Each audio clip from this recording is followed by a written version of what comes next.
Rumah tangga Musdalifah dan Padel Islami belum lama ini dikabarkan bermasalah. Selama ini terlihat adem ayem pernikahan pasangan beda usia itu diterpa kabar yang tak sedap.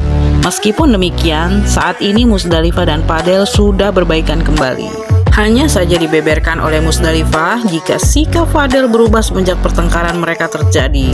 Namun Musdalifah tak pernah mempermasalahkan hal itu. Yang terpenting bagi Musdalifah, ia sudah berusaha untuk mempertahankan rumah tangganya baik-baik saja. Ya namanya pasti ya, liku-liku kehidupan kan pasti ada.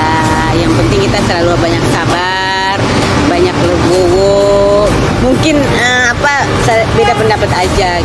Ya namanya jiwa masih muda kan beda kan, tapi nggak apa-apa lah. Ya saya yang sebagai agak umur itu saya harus memaklumi. Ini capek nggak sih Bang, dengan berita-berita yang Tapi sekarang udah follow-followan lagi gitu. Belum, nanti ya. Nanti mudah-mudahan. Hah? Tapi yang nanti duluan siapa? Udahlah, aku nggak boleh untuk bicara yang ini. Yang penting intinya mudah-mudahan berjalan lancar, bahagia. Aku minta